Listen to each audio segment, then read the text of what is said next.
अस्सलाम वालेकुम। बड़ी बात के साथ मैं हूं आदिल शाहजेब। आज की बड़ी बात, पाक इंडिया कशीदगी कम करने के लिए पाकिस्तान अमली तौर पर आगे बढ़ रहा है। अमन की इन कोशिशों का आगाज़ गुज़श्ता रोज़ वज़ीर-ए-आज़म इमरान खान के उस फैसले से हो गया था जिसमें उन्होंने इंडियन पायलट विंग कमांडर अभिनंदन की रिहाई का ऐलान किया था, जिनको अब से कुछ देर पहले ही बाज़ाब्ता तौर पर रिहा करके वाघा बॉर्डर के रास्ते इंडियन एहलकारों के हवाले किया जा चुका है। इंडिया लौटने से पहले विंग कमांडर अभिनंदन का एक और वीडियो बयान सामने आया जिसमें उन्होंने एतराफ़ किया कि वो पाकिस्तान टारगेट की तलाश में आए थे, जिसके बाद पाकिस्तानी फ़िज़ाइया ने उनका तैयारा मार गिराया।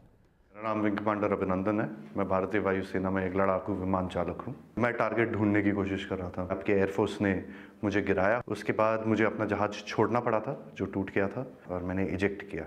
पाकिस्तानी आर्मी के 2 जवान आए एंड उन्होंने मुझे बचाया वहाँ से। पाकिस्तानी आर्मी के एक कप्तान थे, वो आए, उन्होंने मुझे इन लोगों से बचाया। मुझे और कुछ होने नहीं दिया। पाकिस्तानी आर्मी जो है वो बहुत ही प्रोफेशनल सर्विस है। I see peace in it. I have spent time with the Pakistani army. I am very impressed. Indian media बात हमेशा बड़ा चढ़ा के कहती है। जो छोटी सी चीज़ होती है उसका बहुत ही उसको इतना आग लगा के, इतनी मिर्च लगा के बोलते हैं वो, उसमें लोग बहकावे में आ जाते हैं।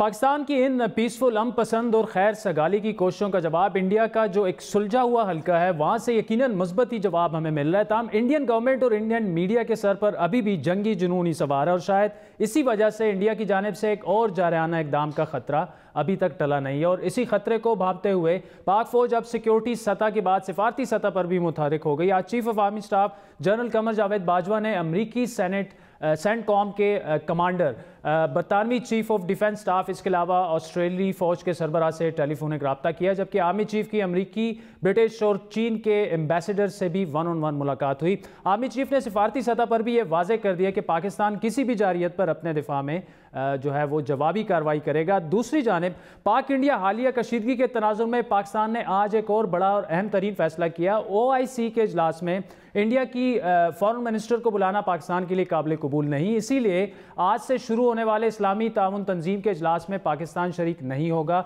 इस फैसले का बाज़ाब्ता ऐलान आज वज़ीर ख़ारजा शाह महमूद कुरैशी ने किया।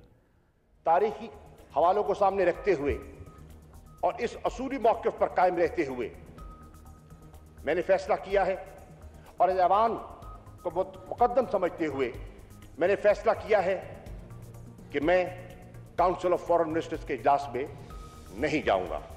लोअर लेवल के वहां ऑफिशियल मौजूद होंगे टू डिफेंड पाकिस्तान रेजोल्यूशंस और इंश्योर कि अगर कोई हिंदुस्तान को ऑब्जर्वर स्टेटस देने की कोई कोशिश करता है तो पाकिस्तान उसको अपोज करे, पूरी शद्दमत से उसकी मुखालफत करे। ये वाज़ेह है कि इस फैसले को लेने से मुतालिक हुकूमत गुज़श्ता कई रोज़ से शशो पंच का शिकार भी थी और शायद दबाव में भी, जिसकी बड़ी वजह UAE की जानिब से OIC और पाकिस्तान की मुशावरत के बगैर ही इंडिया को बतौर मुबस्सर शिरकत की दावत देना था। हुकूमत का यह इकदाम सिफारती सतह पर फ़ायदा मंद होगा या नुकसानदेह, इस हवाले से मुख्तलिफ आरा पाई जाती हैं। मुल्क की अपोजिशन भी हुकूमत के इस फैसले से मुतालिक मुनक़सिम दिख रही है। आज अपोजिशन लीडर शहबाज शरीफ ने हुकूमत के इस फैसले का खैर मकदम भी किया और UAE से एहतजाज का मशवरा भी दिया।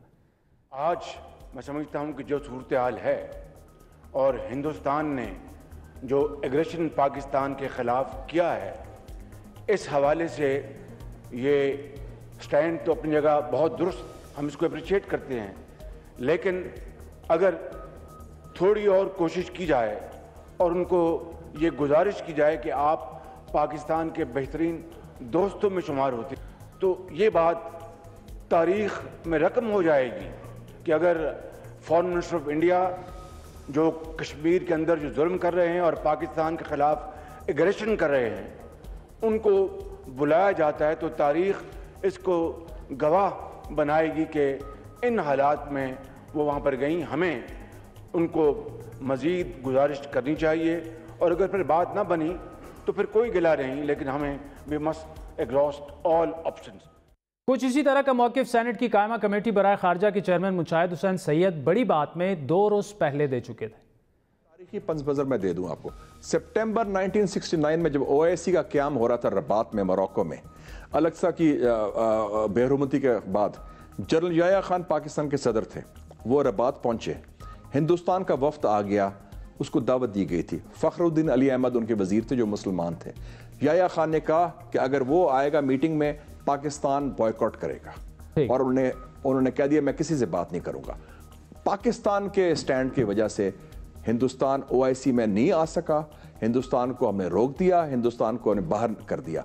आज भी देखें ये शर्मनाक बात है। कल को आदिल साहब फिर ये OIC इजराइल को भी इनवाइट कर ले कि इजराइल भी हम उधर भी 20% आबादी इजराइल की भी अरब है, मुसलमान है, और वो जुल्म कर रहा है फ़लस्तीनियों पर। हिंदुस्तान को इस वक्त गेस्ट ऑफ ऑनर बनाना अनएक्सेप्टेबल है।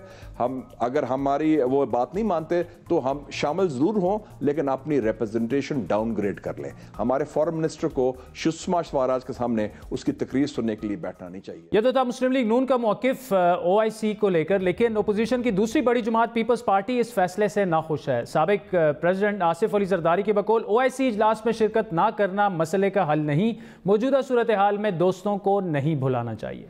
हमें OIC से विड्रॉ नहीं करना चाहिए। ठीक है, हाउस का ये उनका फैसला है, तो मेरा सर-ए-ख़म है। बिल्कुल मैं जमहूरी आदमी हूँ, जमहूरत में यकीन रखता हूँ। अगर हाउस की ये मंशा है कि फॉरेन मिनिस्टर ना जाएं और ये हुकूमत ना जाए, तो मैं उस पर ज़्यादा कुछ नहीं कह सकता। तो मेरी पोजीशन ये है कि पाकिस्तान की हुकूमत को इंगेज करना चाहिए। Disengagement is not a solution. Disengagement will further drive them in and drive us out. हमें अपने दोस्तों को नहीं भुलाना चाहिए। जरदारी साहब के अलावा पीपल्स पार्टी के चेयरमैन बिलावल भुट्टो ने अपनी ट्वीट में यह कहा कि बदकिस्मती है हुकूमत ने OIC इजलास में शिरकत ना करने का फैसला किया। नाजुक घड़ी में आलमी फोरम्स को हर सूरत इस्तेमाल किया जाना चाहिए और इंडिया की जारियत को बेनकाब करने के लिए इजलास में शिरकत ज़रूरी थी। तवक्को के मुताबिक Indian foreign minister Sushma Swaraj ने OIC के इफ्तिताई इजलास में पाकिस्तान का नाम लिए बगैर तनकीद भी की।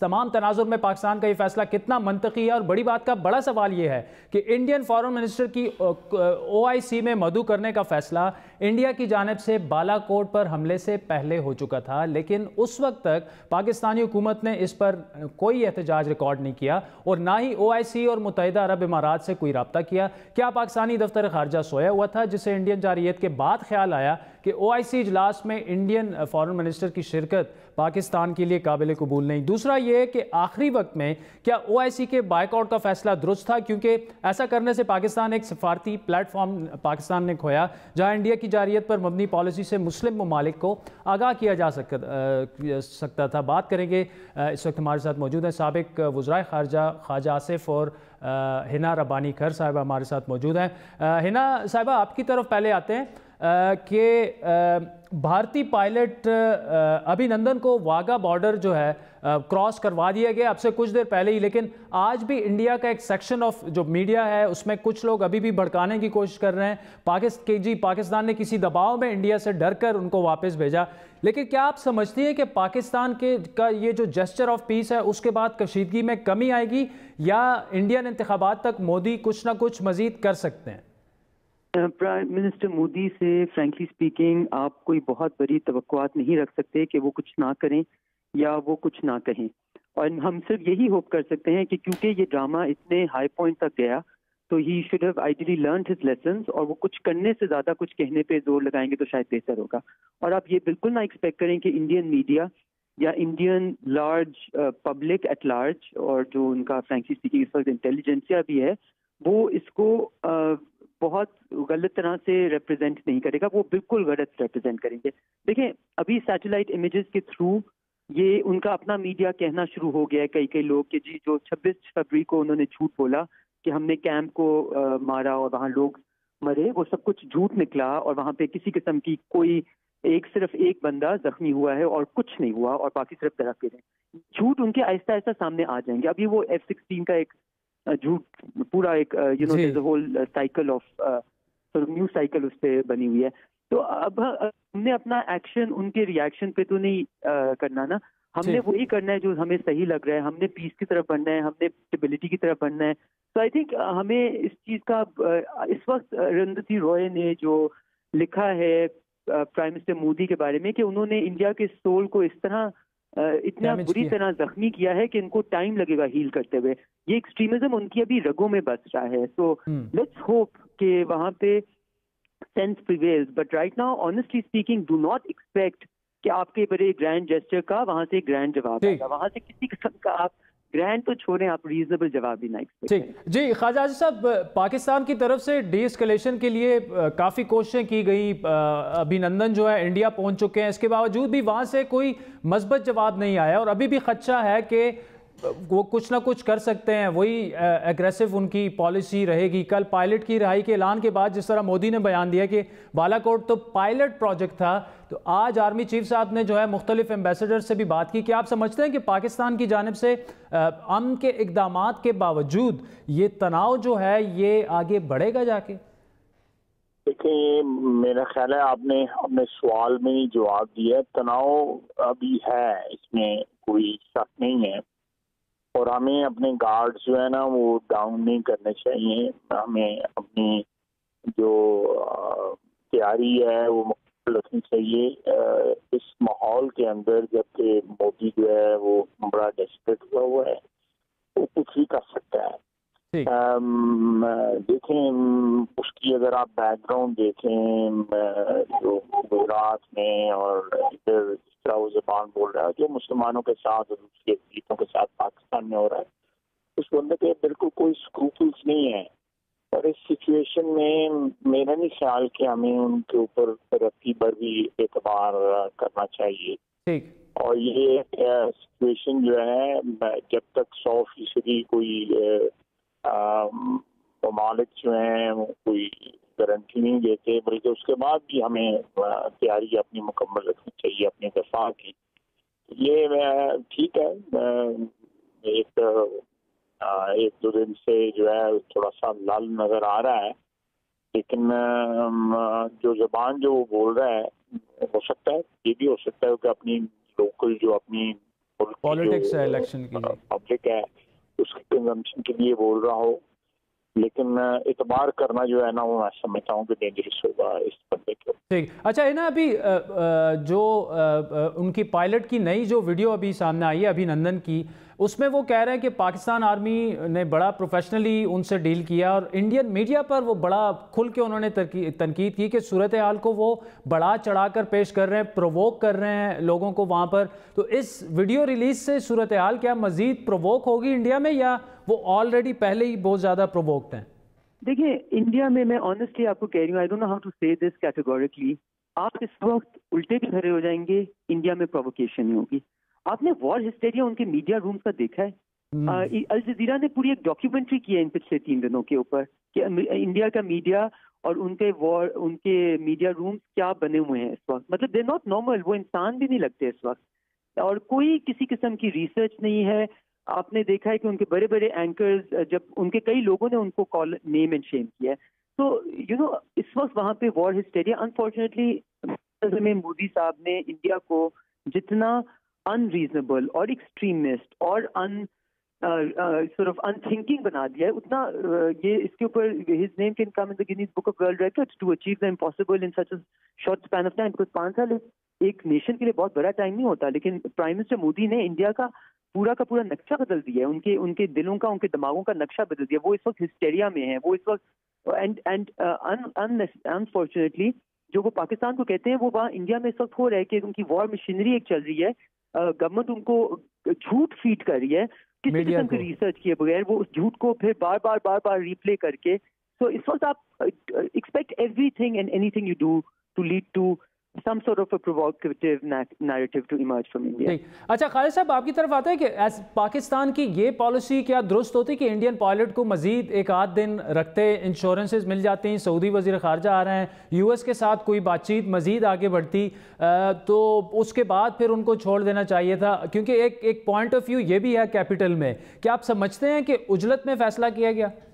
ये भी एक पॉइंट ऑफ व्यू है कि ये इतना उजलत में फैसला नहीं होना चाहिए था, लेकिन मुझे इस बात का इल्म नहीं है। हो सकता है हुकूमत को कहीं से कोई बड़ी ज़बरदस्त किस्म की कोई जमानत इस चीज़ की हो कि भैया आप ये कदम उठाएंगे तो डी एस्केलेशन हो जाएगी।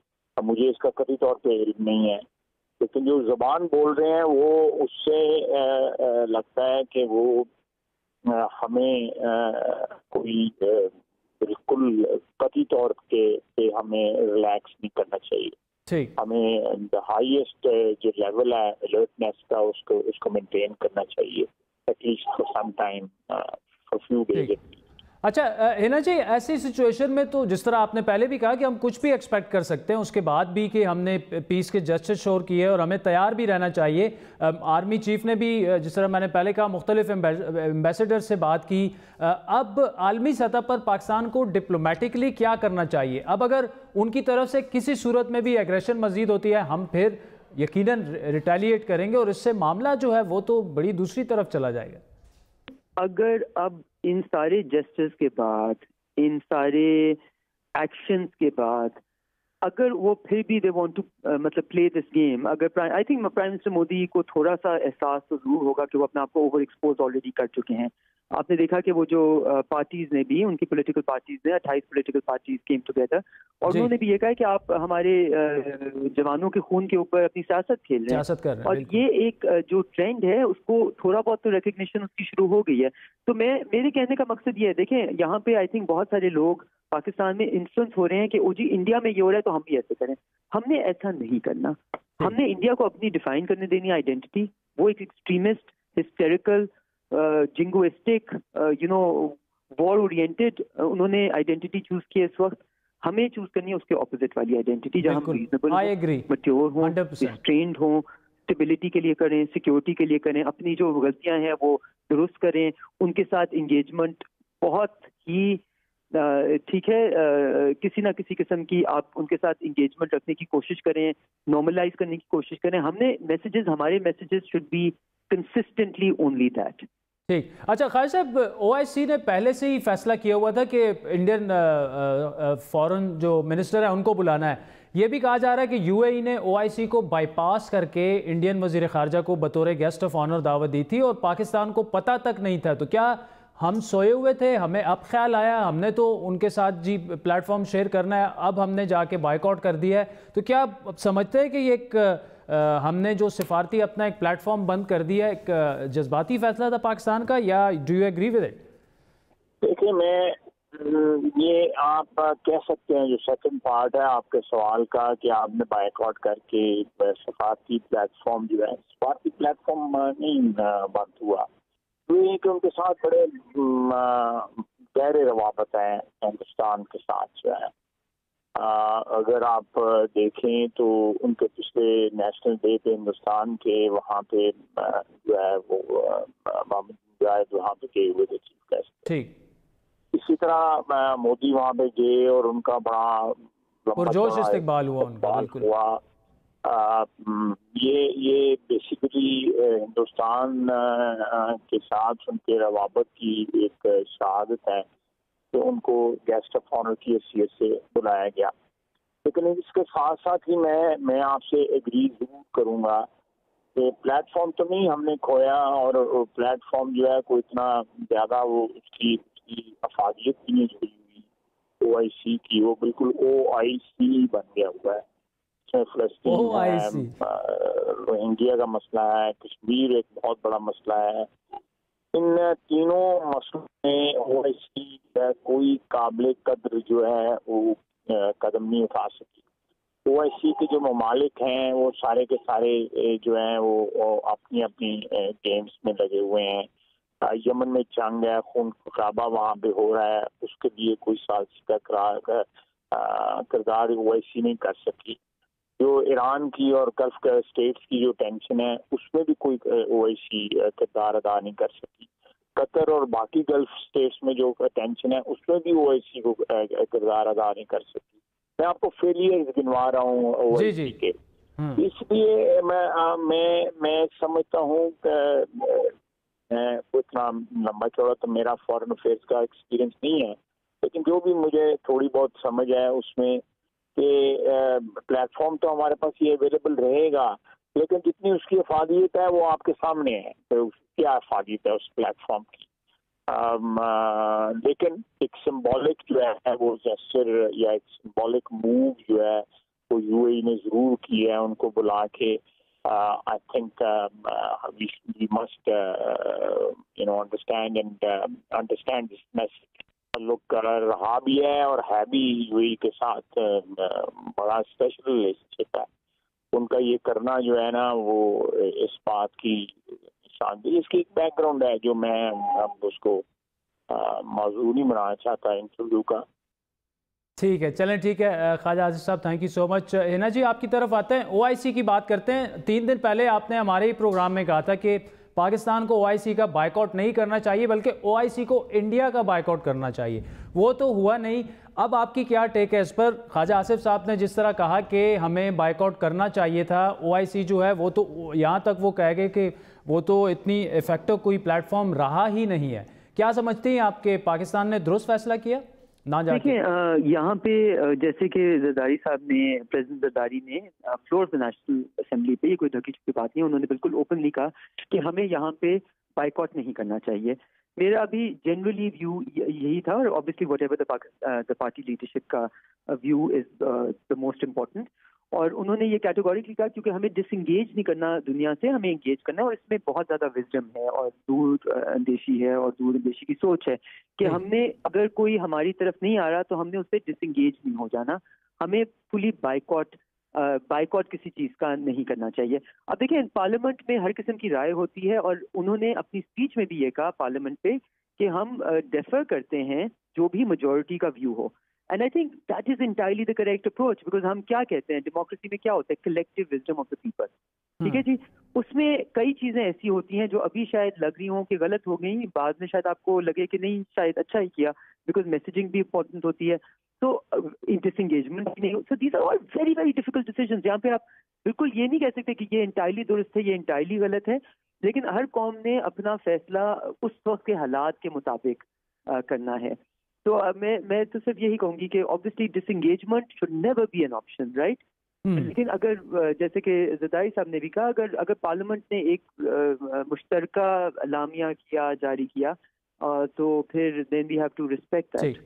हिना रब्बानी खैर साहिबा, ख्वाजा आसिफ साहब, बेइंतहा शुक्रिया आप हमारे साथ थे. दोनों साबिक वज़ीर ख़ारजा हैं. नाज़रीन, पाकिस्तान के वक्त हुआ चाहता है एक ब्रेक का, जिसके बाद बात करेंगे अक़वाम मुत्तहिदा में पाकिस्तान की मुस्तकिल मंदूब डॉक्टर मलिया लोधी साहबा हमें ज्वाइन करेंगी और पाकिस्तान को आलमी सतह पर जिन चैलेंजेस का सामना है और ये जो कहा जाता है कि जी पाकिस्तान आइसोलेशन का शिकार है, क्या वाकई ऐसा है, हम उसको जानने की कोशिश करेंगे. हमारे साथ रहिए.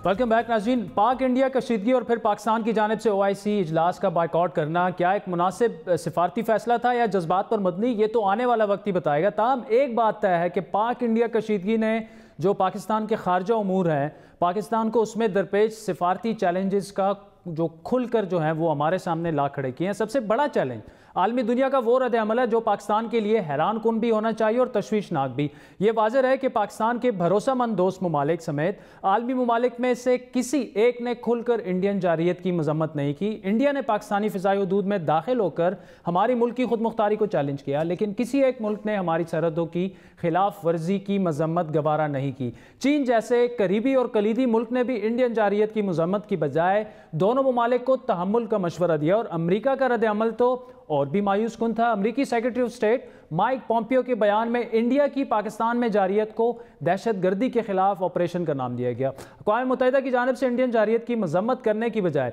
मामलात को बातचीत से हल करने के मशवरे आते रहे. ताहम जब दोनों ममालिक के दरमियान तनाव मजीद बढ़ा, पाकिस्तान ने रिटेलिएट किया, फिर जाकर आलमी दुनिया को इसकी संगीनी का अंदाज़ा हुआ, तब वो कशीदगी कम कराने के लिए मुतहरिक हो चुके हैं. गुज़श्ता रोज़ ही अमरीकी प्रेसिडेंट डोनाल्ड ट्रंप ने मज़बत पेशरफ्त की पेशन गोई की थी और आज अमरीकी secretary of state Mike Pompeo ने यह कहा कि उन्होंने पाकिस्तान और इंडिया की क़यादतों से यह कहा है कि वो कोई भी ऐसा कदम उठाने से गुरेज करें जिससे खित्ते में कशीदगी बढ़े या जंग का ज़्यादा खतरा पैदा हो. दूसरी जानिब रशिया के सदर व्लादिमीर पुतिन ने Indian prime minister Narendra Modi से फ़ोन पर बात की, जिसके बाद रशियन जो फॉरेन मिनिस्टर हैं सर्गेई लॉरियोफ ने उन्होंने दोनों ममालिक के दरमियान बातचीत कराने की पेशकश की, जिसका पाकिस्तान ने तो मज़बूत जवाब दिया, लेकिन साथ में पाकिस्तान ने एक सवाल भी उठाया। लेवरोव साहब ने ऑफर की है कि Russia is willing to perform a platform for talks between India and Pakistan. मैं हिंदुस्तान की बात तो नहीं कर सकता, पर मैं रूस को पाकिस्तान की तरफ से कहना चाहता हूं कि पाकिस्तान तैयार है, आप दावत दें, हिंदुस्तान आपका पुराना दोस्त है, हिंदुस्तान जाने आप जाने, पाकिस्तान आने के लिए तैयार है, मेज पे बैठने के लिए तैयार है, मामलात को डीएस्केलेट करने के लिए तैयार है। जहां पहले ही सिफारती मैदान में आलमी बरादरी का वजन पाकिस्तानी पलड़े में नहीं गिर पाया, वहीं अब सिफारती मैदान में भी पाकिस्तान को एक नए इम्तिहान का सामना करना होगा। गुज़श्ता रोज़ ही अमरीका, बरतानिया और फ्रांस ने अक़वाम मुत्तहिदा की सिक्योरिटी कौंसिल से कलअदम जैश मोहम्मद के सरबराह मौलाना मसूद अज़हर को ब्लैक लिस्ट करने का मुतालबा कर दिया है। एक जो है अब देखना ये होगा कि उस पर आगे क्या होता है, लेकिन ये वो मुतालबा है जिसको मनवाने के लिए इंडिया गुज़श्ता कई अरसे से, कई सालों से मुतारिक है और अक़वाम मुत्तहिदा में ये तजवीज़ गुज़श्ता 10 बरसों में चौथी बार पेश की गई है। माजी में 2016 और 17 में तो चीन इस मुतालबे को मनवाने की मुखालफत करता रहा है, वीटो तक कर चुका है। ताहम हालिया पेशरफ्तों के बाद क्या इस बार भी चीन इसकी मुखालफत करेगा? इसका तयन भी पाकिस्तान ही की सिफारतकारी से होगा। आज की बड़ी बात का लेकिन बड़ा सवाल यह है कि पाकिस्तान को अपनी सिफारतकारी को मज़ीद मुतहरक और बिलखुसूस कामयाब करने के लिए क्या इक़दामात उठाने होंगे। बात करेंगे अक़वाम मुत्तहिदा में पाकिस्तान की मुस्तकिल मंदूब डॉक्टर मलिया लोधी साहिबा ने हमें ज्वाइन किया। डॉक्टर साहब, आलमी ममालिक ने खुलकर जो इंडियन जारियत थी उसकी मजम्मत नहीं की, चीन तक से भी इतनी खुलकर जो है वो स्टेटमेंट नहीं आई हमारे हक़ में। यहाँ पे भी कुछ सर्कल्स ने यही कहा कि ये हमारी सिफारती नाकामी है। उसकी वजह क्या है कि खुलकर इंडियन जारियत की मजम्मत नहीं गई आलमी बरादरी में? मेरा ख्याल है असल इशू इस वक्त ये है कि बैनुल-अक़वामी बरादरी जो है और उसमें सब शामिल हैं, वो चाहते हैं कि जो सूरत हाल जिस ख़तरनाक मोड़ पे खड़ी है इसकी डी एस्केलेशन होनी चाहिए। तो मैं समझती हूँ हमारा फोकस इस इशू पे होना चाहिए, बिकॉज असल इशू ये है, असल इशू ये है कि जिसकी वजह से हम इस पॉइंट पे पहुंचे हैं, वो act of aggression by India, उसका जो रिजल्ट है उसके बारे में जो आलमी बरादरी कह रही है, वो तो यही कह रही है ना जो पाकिस्तान का मौक़िफ़ है, और वो ये है कि इस वक्त डी एस्केलेशन होनी चाहिए।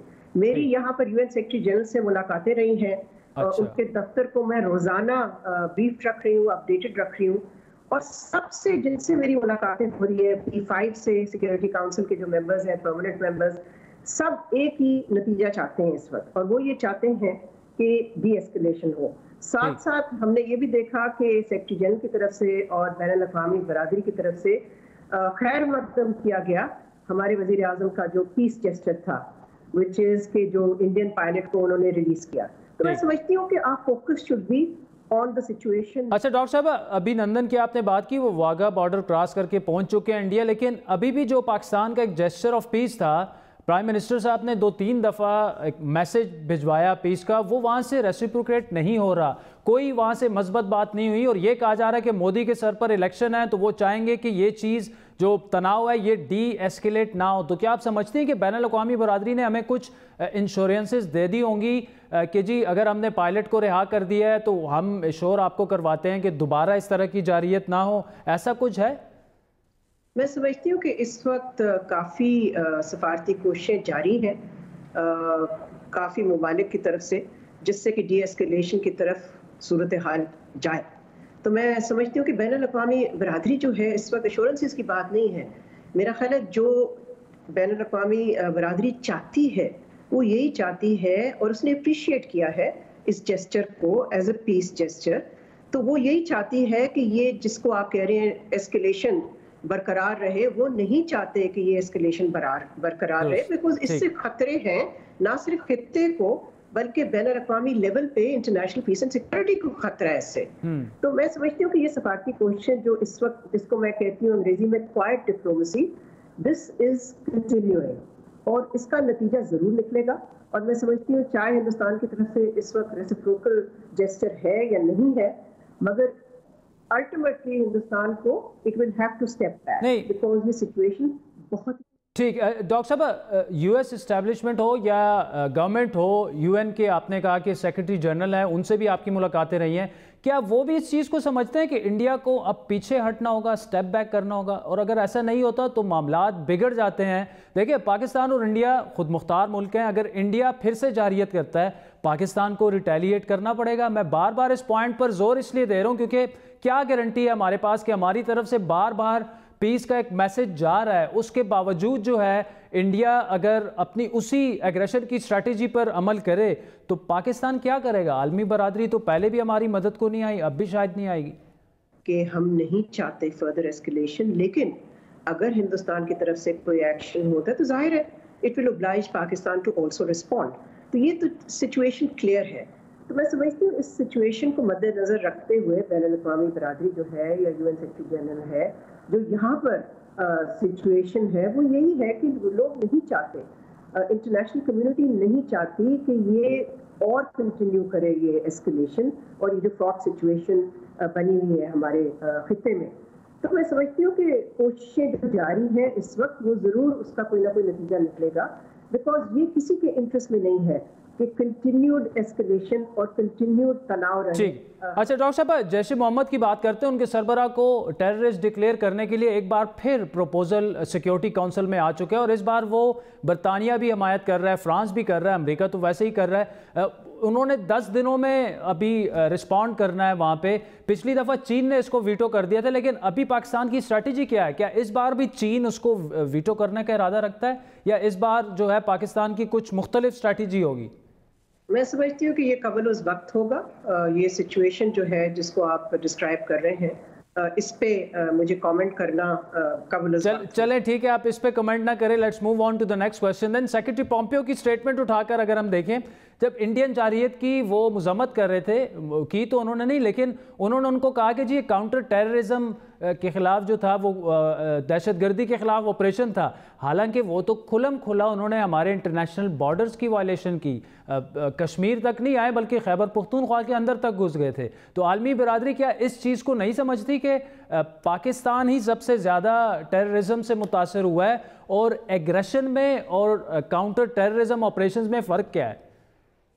नहीं, मैं समझती हूँ कि पाकिस्तान की जो कोशिशें हैं टेररिज्म के खिलाफ, उसकी अप्रिसिएशन है इंटरनेशनल लेवल पे। और जहाँ तक इस बात का ताल्लुक है कि हिंदुस्तान ने ये एक तरह से ये जस्टिफाई करने की कोशिश की है एक्ट ऑफ अग्रेशन को कि वो किसी किस्म का काउंटर टेररिज्म का ऑपरेशन था, तो इस तरह के ऑपरेशंस आप क्रॉस बॉर्डर नहीं कर सकते। वो चार्टर की खिलाफ वर्जी है। हमने ये कहा है यहाँ पर, हमने ना सिर्फ यहाँ पर कहा है यूनाइटेड नेशंस में, मगर हमने मुख्तलिफ दारुल हुकूमतों में भी यही सफारती तौर पे हमने ये मैसेज भेजा है। हम इस चीज को एक्सेप्ट नहीं करते, इससे तो लॉ ऑफ द जंगल आएगा। इसलिए अगर आप इस बात पे कायम है कि जी हमने तो किसी चीज लॉ के तहत किया है, ये कोई लॉ नहीं है जो इजाजत देता है किसी मुल्क को इस तरह से क्रॉस बॉर्डर अटैक करने को। ये यूएन चार्टर के खिलाफ है, ये इंटरनेशनल लॉ के खिलाफ है और हम इस बात पे कायम हैं। अगर किसी मुल्क का नुमाइंदा एक और राय रखता है तो हमें उससे खिलाफ है। अच्छा डॉक्टर साहब, यहाँ पर अक्सर ये कहा जाता है कि इंडिया ने जिस तरह से जारियत की, इंटरनेशनल ममालिक ने खुलकर उसकी मजम्मत नहीं की बल्कि डी एस्केलेशन की वो बातें कर रहे हैं। तो ये एक जो तासुर है कि पाकिस्तान आलमी सतह पर आइसोलेशन का शिकार है, या शायद हमने सिफारती तौर पर उतनी कोशिशें नहीं की, उतने प्रोएक्टिव हम नहीं रहे वर्सेज इंडिया, ये क्या, ये तासुर कितना दुरुस्त है? क्या वाकई पाकिस्तान आइसोलेशन का शिकार है? मैं नहीं समझती ये सही है, इसलिए कि इस वक्त जो इंटरनेशनल कम्युनिटी की तरफ से आ रहा है, आप कह सकते हैं कि डिमांड एक तरह से आ रहा है, वो तो यही है ना कि हमारा जो खित्ता है उसको जंग की तरफ नहीं जाना चाहिए। तो मेरा ख्याल है इंटरनेशनल कम्युनिटी ने ये भी तो देखा है कि अमन के लिए कौन खड़ा हुआ है इस वक्त, और जंगी आवाजें कहाँ से आ रही, पाकिस्तान से तो नहीं आ रही, तो हिंदुस्तान से आ रही।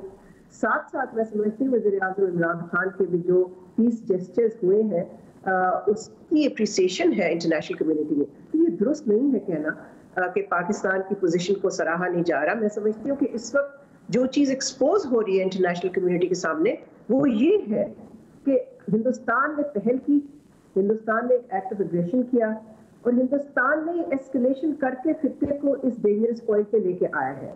तो मैं समझती हूँ कि ये, उसके अलावा OIC की तरफ से एक स्टेटमेंट जो आया जिसमें कि OIC सेक्रेटेरिएट की तरफ से जिसमें कंडेम किया गया act of aggression by India, उसकी स्टेटमेंट आपको सामने है, उसकी ट्वीट्स भी हैं।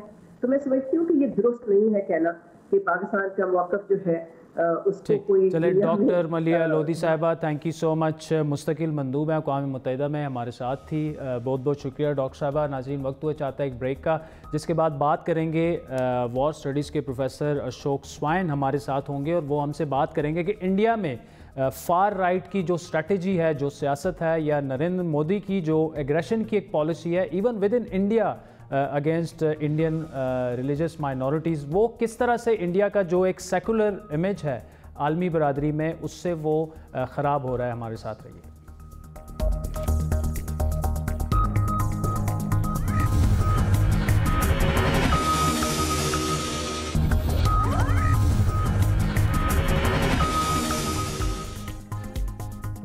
वेलकम बैक नाज़रीन। इस वक्त मारूफ इंडियन स्कॉलर और पीस एंड वॉर रिसर्च के प्रोफेसर अशोक स्वाइन साहब हमारे साथ मौजूद हैं। प्रोफेसर साहब, थैंक्स फॉर जॉइनिंग अस। तनाव कशीदगी की सूरत में पाकिस्तान की तरफ से अमन का पैगाम जा रहा है, वहाँ से अभी भी जारियत की बातें हो रही हैं। ये हो रहा क्या है इंडिया में? क्या सारे जंगी चाहते हैं पाकिस्तान से? ये बात ठीक है कि मोदी सरकार और जो मेन स्ट्रीम मीडिया कुछ है वो थोड़ा जो दिखा रहे हैं वो चीज़ कि वो बहुत बेलिजरेंट व्यू रख रहे हैं। उनको चाहिए वार हो जाए कि इंडिया अटैक करे, लेकिन आप जैसे बोल रहे हैं इंडिया ऐसे एक ही बात से नहीं, there is not a single opinion. उसके अगेंस्ट में बहुत ओपिनियन है, जो लोग हैं जो चाहते नहीं वार होना। आप जो बात कर रहे हैं वो ओनली गवर्नमेंट की बात है कि मोदी गवर्नमेंट चाहता है कि वार हो क्योंकि उसको पॉलिटिकली बेनिफिशियल रहेगा। लेकिन बहुत लोग जो ये वार को अपोज कर रहे हैं इंडिया में, ऐसे नहीं कि इन सब लोग चाहते हैं कि पाकिस्तान के साथ वार हो। तो क्योंकि ये बात आपको देखना चाहिए, अभी इलेक्शन आ रहा है 1 महीने में, तो ये 1 महीने के बाद जो इलेक्शन आएगा तो इलेक्शन के ऊपर ये वार, जब तक ये जो वार का जो ये चलता रहेगा तब तक वो मोदी गवर्नमेंट को हेल्प करेगा, क्योंकि मोदी गवर्नमेंट का बहुत फेल्योर हुआ है बहुत चीज में। जो इकोनॉमी में फेल्योर हुआ है, इकोनॉमिक ग्रोथ बहुत कम हुआ है दिसंबर में, जॉब का बहुत हाल खराब है इंडिया में। तो ये सब चीज को डाइवर्ट करने के लिए पाकिस्तान के साथ एक वॉर रखना पॉलिटिकली बेनिफिशियल होगा। तो इसीलिए वो जो आप देख रहे हैं वो गवर्नमेंट का स्टैंड रहता है और मीडिया अवाम को उस तरह से की बात। अच्छा प्रोफेसर साहब, ये बताएं, आज जो आपकी एक ट्वीट में दे रहा था कि when a nation gets a death wish it elects Modi, Modi की जो एंटी मुस्लिम और जारियत पर मबनी एक सियासत है, उससे इंडिया का जो एक सेकुलर और डेमोक्रेटिक इमेज है वो काफ़ी डैमेज हो रहा है वर्ल्ड वाइड। तो ये मजीद भी आप समझते हैं कि वो इसी तरह होगा? आप देखें, जो कुछ साल से, ये अभी नहीं हुआ है, कुछ साल से जो इंटरनेशनल मीडिया है, आप छोड़ दीजिए वो जो थोड़ा फाइनेंशियल न्यूज़पेपर को छोड़ दीजिए, जो इंटरनेशनल मीडिया है वो सब इसके ऊपर लिख रहे हैं कैसे इंडिया में डेमोक्रेसी का प्रॉब्लम हो रहा है, इंडिया में सेकुलरिज्म का प्रॉब्लम हो रहा है, इंडिया में साइंटिफिक टेम्पर में प्रॉब्लम हो रहा है। जब से मोदी आया है ये प्रॉब्लम रह रहा है वो 3 जगह में। तो ये अभी आहिस्ता जोर से पकड़ रहा है कि ये प्रॉब्लम बहुत तो इंडिया में चल रहा है। India getting a very bad name because of this kind of things. The problem is कि ग्लोबली कि ऐसे कोई ये नहीं है जो इंटरनेशनल कम्युनिटी, जो अमेरिका में जो ट्रम्प आने के बाद कि जो ब्रेक्सिट होने के बाद यूके में, तो ऐसे कोई एक इंटरनेशनल कम्युनिटी। अच्छा प्रोफेसर, इंडिया का जो फार राइट है जिसमें बीजेपी सर फहरिस्त है, उनका दिन रात काम जो है वो पाकिस्तान की बैशिंग ही करना है। तो ये चीज़ जो है, ये तर्ज सियासत इंडियन कल्चर और वहाँ की अक़लियतों के लिए कितना खतरनाक है? देखिए, वो 2 चीज उनका जो ये जस्टिफाई करता है, वो जो अल्ट्रा राइट और हिंदू राइट जो है उनका सर्वाइवल, एक है एंटी माइनॉरिटी मोस्टली मुस्लिम्स और एंटी पाकिस्तान। तो ये जो चीज वो जरूरत से ज्यादा दिखाना चाहते हैं, जरूरत से ज्यादा उसको ऊपर प्रोजेक्ट करना चाहते हैं, और इसके बावजूद बहुत प्रॉब्लम होगा और हुआ जो हो रहा है और होगा भी। क्योंकि इंडिया को मैं जो समझता हूं, the main problem is not anyone else, India का इंटरनल प्रॉब्लम। और इंडिया का इंटरनल प्रॉब्लम आएगा जो इंडिया का जो हिंदू अल्ट्रा राइट ग्रुप्स है उनसे ही प्रॉब्लम आएगा, क्योंकि इंडिया एक ऑफ कोर्स 80% लोग इसके हिंदूज हैं, बट उसमें तो फिर दलित हैं, उसमें ऊपर लोअर कास्ट हैं और ट्राइबल पॉपुलेशन है, तो जो अपर कास्ट कंट्रोल ये जो हिंदू। अच्छा प्रोफेसर, इस पूरे तनाव में जो है आप किस तरह कंपेयर कर रहे हैं जो इमरान है और फिर मोदी ने जिस तरह से इस पूरे सिचुएशन को हैंडल किया 3 दिनों में? देखिए, वो मैं ओनली ये कुछ दिन का जो 3 दिन के ऊपर कंपेयर करना चाहूंगा, क्योंकि ये आपका ये जो पाकिस्तान का इंटरनल मामला है, इमरान खान का कोई में जो पर्टिकुलरली आफ्टर पुलवामा जो हुआ है, जो इंडिया में जो पुलवामा अटैक होने के बाद, वो जो जैसी तरह का जो नरेंद्र मोदी और इमरान खान के बीच में आप कंपेयर करते रहेंगे तो ये इसमें जरूर से इट्स वेरी क्लियर कि इमरान खान जो ग्लोबली ही is looking as a matured leader, he wants peace and he wants to send the message of the peace, whereas Modi is giving जो opposite message देते जा रहे हैं। तो this is becoming very clear कि ये, और ये देखना चाहिए ये कैसे लोग हैं, ये बात नहीं है। आप देखिए ये उसका प्रॉब्लम क्या है, क्योंकि everyone knows Modi wants war। ठीक है, Modi wants war. Professor Ashok swine, काश हमारे पास मजीद वक्त होता। नाज़रीन, आज के प्रोग्राम पर आपके फीडबैक के मुंतज़िर रहेंगे। हमारा ट्विटर हैंडल है @बड़ी बात। मुझे मेरी टीम समेत इजाज़त दीजिए। खुदा हाफिज़।